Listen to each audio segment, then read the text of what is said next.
عبدالله هغه معلول ځوان چې د کندهار له یوې لیرې سرحدي ولسوالۍ پلازمینې کابل ته راغلی دی چې اوس په رحمان بابا علي لیسه کې خپل زده کړې کوي. دغه 23 کلن ځوان په 3 کلنۍ کې د پولیو ناروغۍ له امله معلول شوی دی. نوموړی په دې اړه وایي: معیوبیت مې د کوچنیوالي څخه ګوزڼ دی یا پولیو تقریبا زه د 2 کال وم. دغه ناروغي را سره ده بیا تر دا اوسه پورې. تقریبا اول مې په کلي کې زده کړې کړي دي، بیا ښار ته راغلم، کندهار ښار ته. دغسې بیا تحولات راله، تقریبا 1 کال صفحات سوې زده کړې، مشکلاتو په خاطر برته مې هوډ وکړ، زده کړې مې شروع کړې، کابل ته رالم. عبدالله د ټولنې بد رواجونو ته تسلیم نه بلکې د خپلو هلو ځلو پر مټ یې وکولی شول چې د کندهار د سپین بولدک ولسوالۍ له یوه لیرې کلي خپلې لومړنۍ زده کړې شروع بیا تر مرکز پلازمینې راورسیږي. نوموړی د زده کړو ترڅنګ د ویلچر باسکټبال لوبې او پیاوړی لوبغاړی هم دی چې د ولایت په کچه یې ډېر مډالونه هم ګټلي. اوس د سره صلیب کمیټه کې د یو پیاوړي لوبغاړي په توګه هم لوبیږي.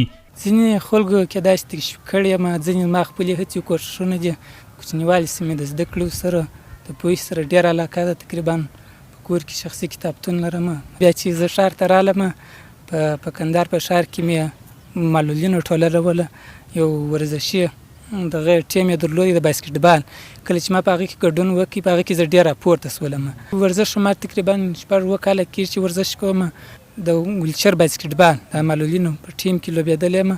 تقریبا 6 کاله یا 15 کاله مې په کندهار کې کړي، جالت ولایتي بایزوي کې لوبېدلي، د پلازمینې کابل ته راغلي د کندهار په نمایندګي. د لې مې لوبې کړي دي 3-4 سفره. هلته کندهار کې لومړی مقام کندهار وړی دي د نورو ولایتو څخه. د لې اوس کابل کې راغلی یم. د سره صلیب یا نړیواله شفاخانه ده د معلولینو لپاره خپل جمنازیم جوړ کړی دی. معلولینو په ټیمو ویشل شوي دي. تقریبا په هفته کې 2 وخته 2 ساعته موږ باید تمرین کوو. عبدالله دمګړی د رحمان بابا علي لیسې د 12م ټولګي زده کوونکی دی. د استادان او ټولګیوال نوموړی یو خواریکخ ځوان معرفي کوي او وایي چې دی د نورو عادي وګړو په څیر خپل زده کړې مخ ته وړي او د خپل ټولګي اول نمره دی.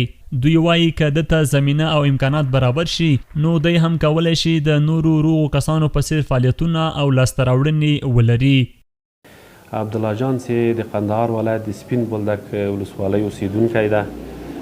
د یو مکتوب په اساس باندې ریاست د تعلیم تربیې د سرحدونو قبایلو چارو وزارت موږ ته معرفي کړی ده. ماشاءالله نظر نورو زده کوونکو ته هم په درسونو کې ډیر فعال ده. د لیسې چارې کومې چې دي اړوند مثلا لکه د نظافت په برخه کې دي، کلتوري چارې کې دي، په دې کې انشاءالله دا ډیر سهیم ده او تر نورو زده کوونکو دا ډیر فعال ده. دی د پښې په برخه کې معلولیت لري. د لیسې ادارې داسې احساس نه ده کړی چې دی معلول ده. همیشه وخت صنف ته په وخت راځي، له زده کوونکو سره یې برخورد ډیر حسنه ده، د استادانو ډیر ښه احترام کوي. وروسته له وخته دی هم کار کوي او دا هم ورزش هم کوي چې باسکټبال په برخه کې دی ډیر ښه ورزشکار ده. او د موږ هیله هم دا ده، غوښتنه هم همدا ده چې دولت هم دته ډیره پاملرنه وکړي، کوم سهولتونه چې معلولینو ته برابروي د ده په ژوند کې هم برابر کړي. انشاءالله کوم اهداف چې ده ټاکلي دي هغه به راورده سي او دی ورته ورسیږي. اول سر کې دته ډېره زموږ لپاره ډېره سخته وه چې موږ دې ته وهڅوو، دته د هدف ورته وښودو ته دغه لار ده. بیا موږ دته داسې مثالونه وړاندې کړل لکه ده په شان نور خلک ورته وړاندې کړل، مطلب تا په شان نور داسې معلولین ولو، نور داسې کسان اوس مطلب دوی تر تا ډېر معلول ولو. تقریبا دوی مطلب ذهني کمزوري وه، تا خو یو جسمي کمزوري ده، هغه په ذهن باندې کومه تاثیر نه کوي ځکه درس له ذهن سره اړیکه لري، له پښې سره اړیکه نه لري. بیا موږ دې تشویق کړو، د ده په نشان نور مثالونه ورکړل، هغو کارنامې ورته بیان کړل چې مطلب هر انسان کولی شي په یو شاخ په یو ټولنه کې یو مثبت بدلون راولي، ته هم کولی شي. نو موږ د ده په شان نور زده کوونکي چې ولو او هغوی کومه ارزوګانو هیلې ته رسېدلي وو هغو ته مو د هغو په شان مثالونه ورته وړاندې کړل او دی اوس دې ته قانع شوی چې خپل درسونه ووایي. عبدالله هم ټینګار کوي که حکومت او اړوند ادارې ورسره مرسته وکړي نو دی به خپلې موخې او راتلونکي پلانونه په ښه شکل ترسره کړي. دغه راز دی پر نورو معلولینو غږ کوي چې باید لاس تر زنې کیننې او د نورو عادي وګړو په څیر خپل ژوند مخ ته یوسي او په بېلابېلو برخو کې ښې لاسته راوړنې ولري.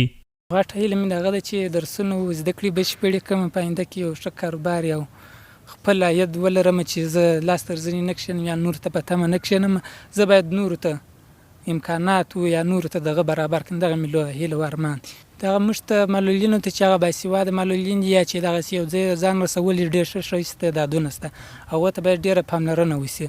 ما ټولو معلولینو ته دغه هیله ده چې لاس تر زنې نه کښېني د نورو د اوږو بار نشي خپل کار خپله زمینه خپله ځان ته برابره کړي.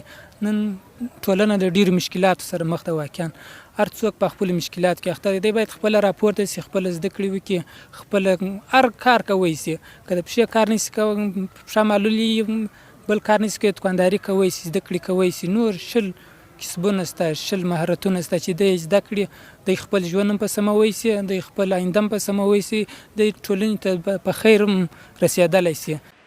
د شهیدانو او معلولینو چارو وزارت د وروستیو ارقامو په اساس له دوی سره شاوخوا 1,95,000 معلولین ثبت دي چې ډیر شمېر یې د پرلهپسې جګړو پولیو ناروغي او ورته نورو ستونزو له کبله فزیکي معلولیت لري.